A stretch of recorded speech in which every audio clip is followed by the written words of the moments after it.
ሰበር ዜና የኒኩሌር ጣቢያው ተመቶ ከባድ ፍንዳታ የመካከለኛውን ምስራቅ አናወጠው። Iran's launched a large wave of missiles and drones at its neighbors in the Gulf and wider Middle East. በመካከለኛው ምስራቅ በሳምንታት ይጠናቀቃል ተብሎ የተጀመረው ጦርነት ዛሬ አሜሪካና እስራኤልን መውጫ ወደሌለው የገሃነም ደጅ ከቷቸዋል። Because I've been saying for years that if we ever did need them, they won't be there. Not all of them, but they won't be there. I was very surprised with የኢራን አብዮታዊ ዘብ ቀይ መስመሩን ጥሶ የስትራቴጂክ መሪው አሊ ላሪጃኒ መገደላቸውን ተከትሎ እስካሁን ታይቶ የማይታወቅ አሰቃቂ የበቀል ጥቃት በእስራኤል ላይ እየፈጸመች ትገኛለች።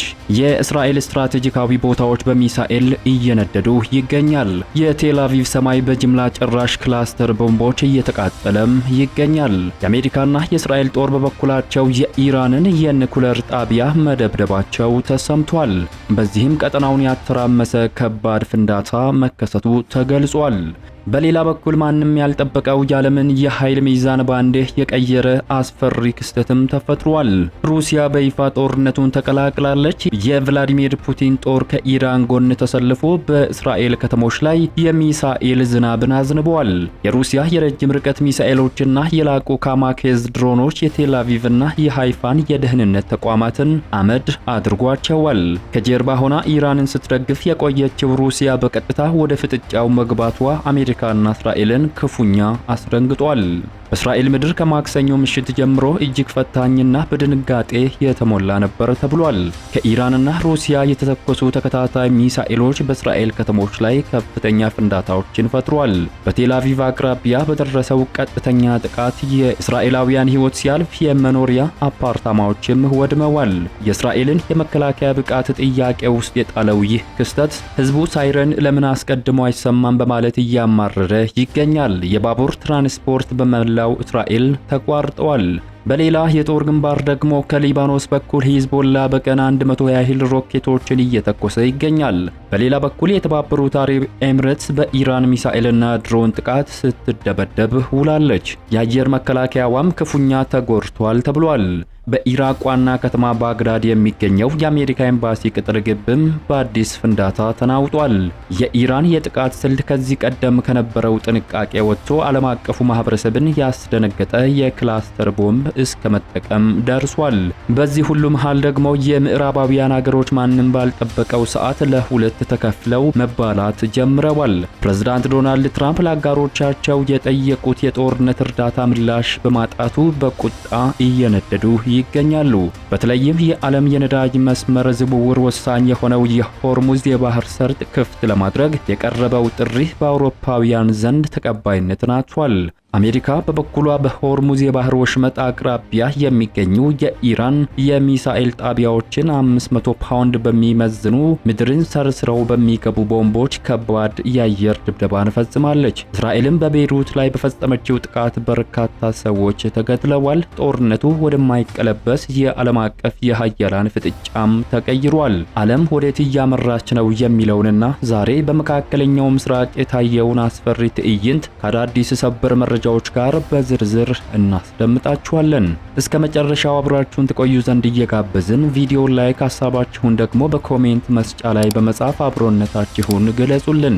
ለሚዲያችን ኢትዮ ፖስት አዲስ የሆናችሁ ደግሞ ሰብስክራይብ በማድረግ ተአማኒ መረጃዎችን ያገኙ። አሁን ወደ ዝርዝር መረጃዎቹ እንሻገር። በአሜሪካ እስራኤልና ኢራን መካከል የተጀመረው ቀጥተኛ ፊልሚያ አሁን አውዱን አስፍቶ መላውን የመካከለኛ ምስራቅን ቀጠና ወደ አስፈሪ የጦርነት አዙሪት ውስጥ ከቷል።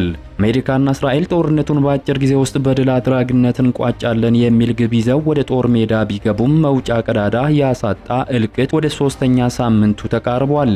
ከትላንት ማክሰኞ ምሽት ጀምሮ በመካከለኛው ምስራቅ ምድር የታየው ትዕይንት ተራ ወታደራዊ ግጭት አይደለም። ይልቁንም ቀጠናውን ወደ ማይመለስ የጦርነት አዙሪት ውስጥ የከተተ ታሪካዊ ክስተት ሆኖ ተመዝግቧል። ኢራን ባለስልጣኖቿ መገደላቸውን ተከትሎ የከፈተችው አሰቃቂ የበቀል ጥቃት የእስራኤል ከተሞችን በሚሳኤል እሳት ሲወቀጡ እንዲውሉ አድርጓቸዋል። የመካከለኛው ምስራቅ ፖለቲካ አዲስና አስፈሪ መልክ እንዲይዝ ያደረገው የስትራቴጂክ መሪው አሊ ላሪጃኒ መገደል ነው። አሊ ላሪጃኒ በኢራን የፖለቲካና የደህንነት መዋቅር ውስጥ እጅግ ከፍተኛ ተጽዕኖ የነበራቸው፣ በተለይም ደግሞ በቅርቡ የተገደሉ ከፍተኛ ባለስልጣናትን ተክተው የአገሪቱን የደህንነት ስትራቴጂ በመምራት ረገድ ቁልፍ ሚና የነበራቸው መሪ ነበሩ። የእሳቸው መገደል በኢራን በኩል ቀይ መስመር እንደመሻገር ተቆጥሮ ሀገሪቱን ወደ ቀጥታ መጠነ ሰፊ የአየር እርምጃ አስገብቷታል። የኢራን አብዮታዊ ዘብ በእስራኤል 100 የሚጠጉ ስትራቴጂካዊ ቦታዎች ላይ ያነጣጠረ መጠነ ሰፊ የሚሳኤል ጥቃት መፈጸሙን በይፋ ገልጿል። የዚህ ጥቃት ልዩ መለያ የተባለው ኢራን ለመጀመሪያ ጊዜ በዓለም አቀፍ ደረጃ የታገደውን ጅምላ ጨራሽ የተባለውን የክላስተር ሚሳኤል ቴክኖሎጂን ጥቅም ላይ ማዋሏ ነው። ቀደም ሲል በሩሲያና ዩክሬን ጦርነት ወቅት በስፋት አነጋጋሪ የነበረው ይህ የጦር መሳሪያ አሁን በመካከለኛው ምስራቅ ሰማይ ስር መታየቱ የውጥረቱን ደረጃ በእጅጉኑ ከፍ አድርጎታል። እነዚህ የክላስተር ቦምቦች በአንድ ጊዜ በርካታ ትናንሽ ቦምቦችን በተለያዩ አቅጣጫዎች የሚረጩ በመሆናቸው በሰፋፊ ቦታዎች ላይ ከፍተኛ ውድመት የማድረስ አቅም አላቸው ተብሏል። ይህ ቴክኖሎጂ ጥቅም ላይ መዋሉ ኢራን ከዚህ ቀደም ከምታደርጋቸው ጥንቃቄ የተሞላባቸው ጥቃቶች ወጥታ ወደ ከፋ የማጥቃት ስልት መሸጋገሯን ያመላከተ ነው ተብሏል። ኢራንም እርምጃዋን እንደምትቀጥል በይፋ ዝታለች። በእስራኤል ከማክሰኞ ምሽት ጀምሮ እጅግ ፈታኝና በድንጋጤ የተሞላ ነበር ተብሏል። ከኢራን የተተኮሱ ተከታታይ ሚሳኤሎች በአገሪቱ ከፍተኛ ፍርሃትን ፈጥረዋል።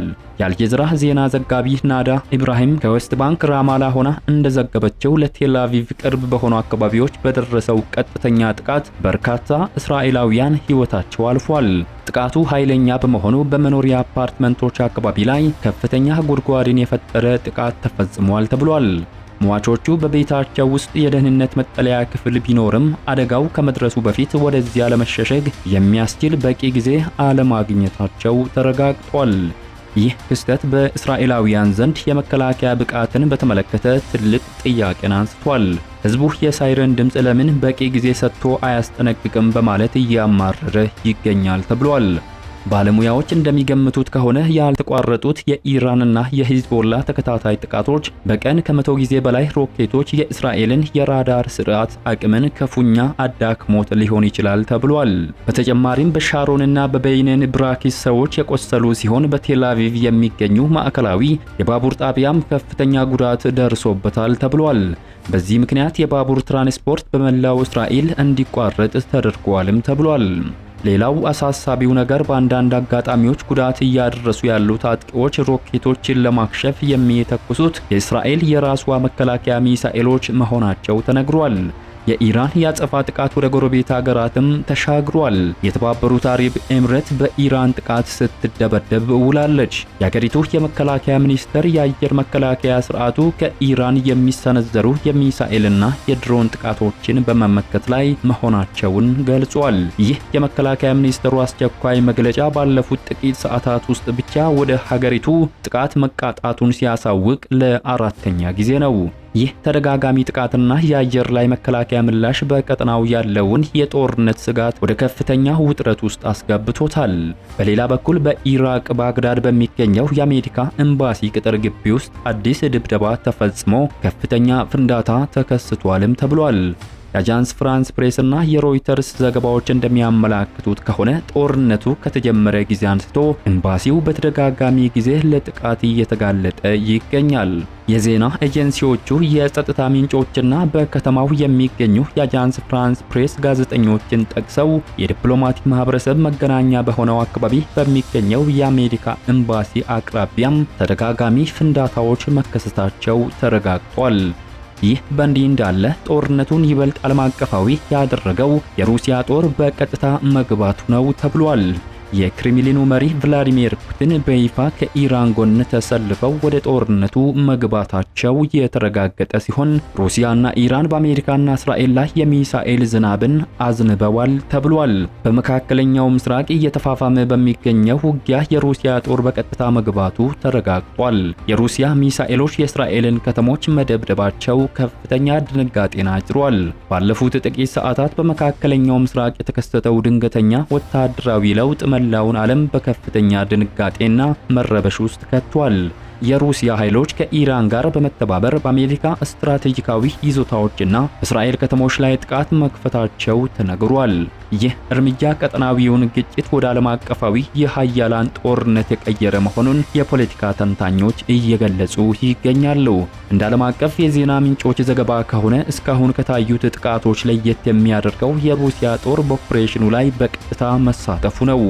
የሩሲያ የረጅም ርቀት ሚሳኤሎች በቴል አቪቭ እና በሃይፋ ከተሞች ላይ የሚገኙ ወታደራዊና የደህንነት ተቋማት ላይ ኢላማ ማድረጋቸውም ተነግሯል። ሩሲያ ለኢራን እያደረገች ያለችው ድጋፍ በወታደራዊ ቁሳቁስ ብቻ የተገደበ ሳይሆን የላቁ ቴክኖሎጂዎችን ለቴህራን አሳልፋ መስጠቷም ተረጋግጧል።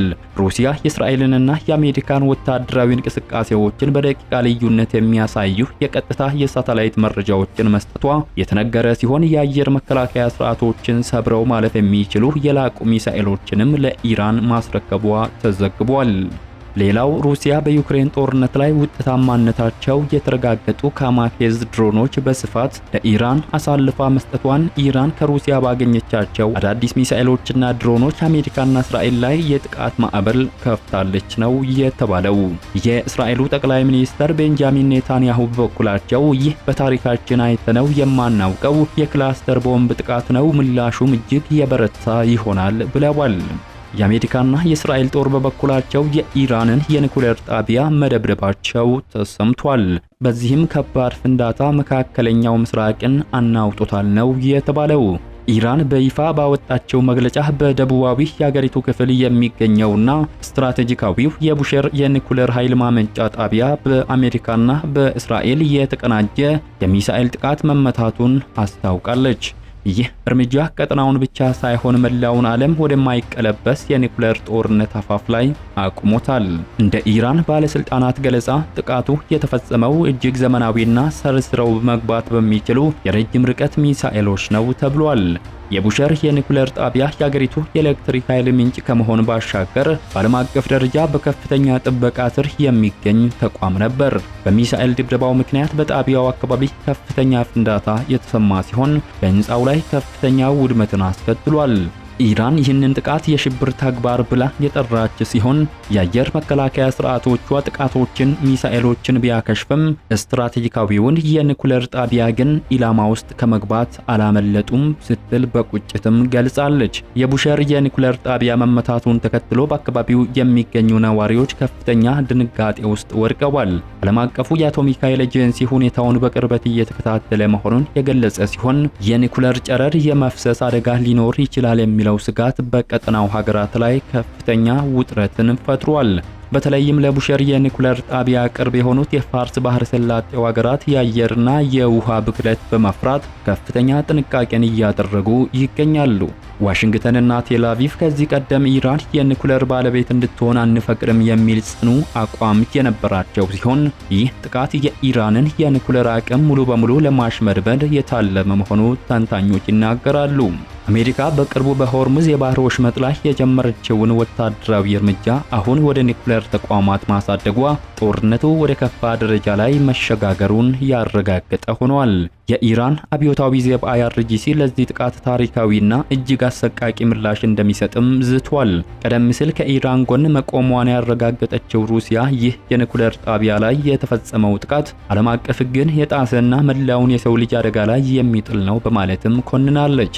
በሌላ ግንባር የአሜሪካ ጦር በሆርሙዝ የባህር ወሽመጥ አቅራቢያ የሚገኙ የኢራንን የሚሳኤል ጣቢያዎችን መደብደቧ ተገልጿል። የአሜሪካ መከላከያ ሰራዊት ማዕከላዊ እዝ በኤክስ ገጹ ላይ ባወጣው ጽሑፍ ጦሩ በኢራን የባህር ዳርቻ በሚገኙ ጠንካራ የኢራን የሚሳኤል ጣቢያዎች ላይ 5000 ፓውንድ የሚመዝኑና መሬትን ሰርስረው የሚገቡ ቦምቦችን ተጠቅሞ በተሳካ ሁኔታ የአየር ድብደባ መፈጸሙን ገልጿል። በእነዚህ ቦታዎች ላይ የተተከሉት የኢራን ጸረ መርከብ ክሩዝ ሚሳኤሎች በባህረ ሰላጤ ውስጥ ላሉ ዓለም አቀፍ መርከቦች አደጋን ፈጥሯል ሲል የአሜሪካ ጦር ተናግሯል። ኢራን 20 በመቶ የሚሆነውን የዓለም ነዳጅ የሚጓጓዝበትን የባህር ወሽመጥ በመዝጋቷ የዓለም የነዳጅ ዋጋ ከፍተኛ ጭማሪን አሳይቷል። ግዙፎች ቦምቦች አሜሪካ ባለፈው ዓመት በኢራን ውስጥ የሚገኙ 3 የኒኩሌር ጣቢያዎችን ስትደበድብ ከተጠቀመቻቸው ቦምቦች ጋር ተመሳሳይ ሊሆኑ ይችላሉ ተብሏል። እነዚህ ቦምቦች በአየር ወይንም በመሬት ላይ በሚገኙ ኢላማዎችን መተው አይፈነዱም። ከዚህ ይልቅ በጥልቀት የተቀበሩና የተጠናከሩ ጉድጓዶችና ዋሻዎችን ሰርስረው በመግባት የማጥቃት አቅም አላቸው ተብሏል። 6 ሜትሮች ርዝመት ያለው ይህ ቦምብ ከመፈንዳቱ በፊት በግምት 61 ሜትሮች ወደ ውስጥ ዘልቆ መግባት ይችላል ተብሎ ይታመናል። ፕሬዝዳንት ዶናልድ ትራምፕ በበኩላቸው ለአጋሮቻቸው እርዳታ ቢጠይቁም ምላሽ ባለማግኘታቸው በቁጣ እየነደዱ ነው። አሜሪካ በኢራን ጦርነት ከእንግዲህ ወዲህ የአጋሮቼ ወታደራዊ ድጋፍ አያስፈልግም በማለት አውሮፓውያን ላይ የዛቻ ቃልን ሰንዝረዋል። ፕሬዝዳንት ትራምፕ የመካከለኛው ምስራቅ የጦርነት እሳት ዓለምን በስጋት ውስጥ በጣለበት በዚህ ወሳኝ ሰዓት በምዕራባውያን አጋሮች መካከል ማንም ያልገመተው ከፍተኛ መከፋፈል ተከስቷል። ቀደም ሲል በኢራን ለሚሰነዘረው ጥቃት አጋሮቿን ስታስተባብር የነበረችው አሜሪካ አሁን ግን የራሷን መንገድ ለመቀየስ መገደዷም ተሰምቷል። ፕሬዝዳንት ዶናልድ ትራምፕ ለአጋር ሀገራት ያቀረቡት ወታደራዊ ድጋፍ ጥሪ ምላሽ በማጣቱ በከፍተኛ ቁጣ ውስጥ መሆናቸውን ተናግረዋል። በተለይም ለዓለም የነዳጅ ዝውውር ወሳኝ በሆነው የሆርሙዝ የባህር ሰርጥ ላይ አሜሪካ ያቀረበችው የጋራ ጥበቃ ጥሪ በአውሮፓውያን ዘንድ ተቀባይነት አለማግኘቱ በትራምፕና በአጋሮቻቸው መካከል ያለውን ግንኙነት ወደ ዛቻ ቀይሮታል። የተወደዳችሁ የሚዲያችን ቤተሰቦች ለሰዓቱ ያዝንላችሁ መረጃዎች የተከታተላችሁትን ይመስሉ ነበር። ከሰዓታት በኋላ በሌሎች አዳዲስ መረጃዎች ዳግም እስከምንገናኝ በያላችሁበት መልካሙን ሁሉ ተመኘን።